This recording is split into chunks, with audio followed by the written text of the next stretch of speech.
either peace or happiness. Let it enfold you. When I was a young man, I felt that these things were dumb, unsophisticated. I had bad blood, a twisted mind, a precarious upbringing. I was hard as granite. I leered at the sun. I trusted no man, and especially no woman. I was living a hell in small rooms. I broke things, smashed things, walked through glass, cursed. I challenged everything, was continually being evicted, jailed, in and out of fights, in and out of my mind. Women were something to screw and rail at. I had no male friends. I changed jobs and cities.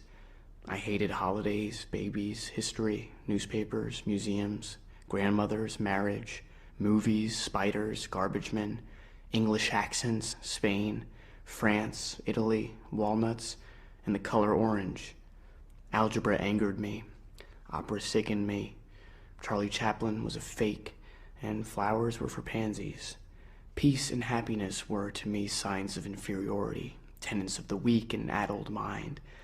But as I went on with my alley fights, my suicidal years, my passage through any number of women, it gradually began to occur to me that I wasn't different from the others. I was the same.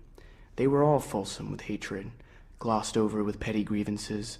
The men I fought in alleys had hearts of stone. Everybody was nudging, inching, cheating for some insignificant advantage. The lie was the weapon, and the plot was empty. Darkness was the dictator. Cautiously, I allowed myself to feel good at times. I found moments of peace in cheap rooms, just staring at the knobs of some dresser or listening to the rain in the dark. The less I needed, the better I felt. Maybe the other life had worn me down. I no longer found glamour in topping somebody in conversation or in mounting the body of some poor, drunken female whose life had slipped away into sorrow. I could never accept life as it was. I could never gobble down all its poisons, but there were parts, tenuous magic parts open for the asking. I reformulated. I don't know when, date, time, all that, but the change occurred. Something in me relaxed, smoothed out. I no longer had to prove that I was a man. I didn't have to prove anything.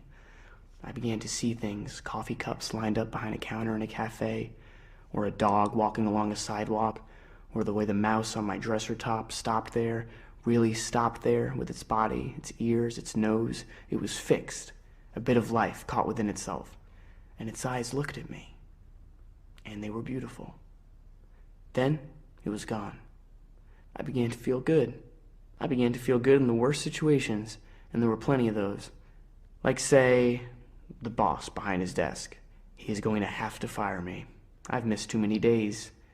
He's dressed in a suit, necktie, glasses. He says, "I'm going to have to let you go." It's all right, I tell him. He must do what he must do. He has a wife, a house, children, expenses, was probably a girlfriend. I'm sorry for him. He's caught. I walk out into the blazing sunshine. The whole day is mine, temporarily, anyhow. The whole world is at the throat of the world. Everybody feels angry, shortchanged, cheated. Everybody is despondent, disillusioned. I welcomed shots of peace, tattered shards of happiness. I embraced that stuff like the hottest number, like high heels, breasts, singing, the works. Don't get me wrong. There is such a thing as cockeyed optimism that overlooks all basic problems just for the sake of itself. This is a shield and a sickness. The knife got near my throat again. I almost turned on the gas, again. But when the good moments arrived again, I didn't fight them off like an alley adversary. I let them take me.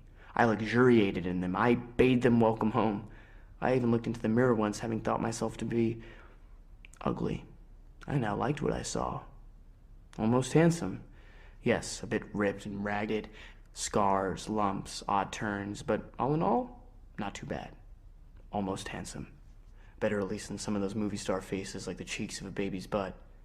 And finally I discovered real feelings for others, unheralded. Like lately, like this morning, as I was leaving for the track, I saw my wife in bed. Just the shape of her head there, covers, pulled high, just the shape of her head there.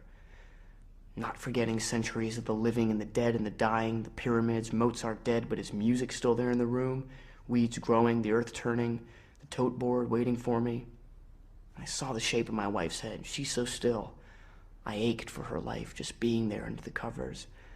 I kissed her on the forehead, got down the stairway, got outside, got into my marvelous car, fixed the seatbelt, backed out the drive, feeling warm to the fingertips, down to my foot on the gas pedal. I entered the world once more, drove down the hill, past the houses full and empty of people. I saw the mailman, honked. He waved back at me.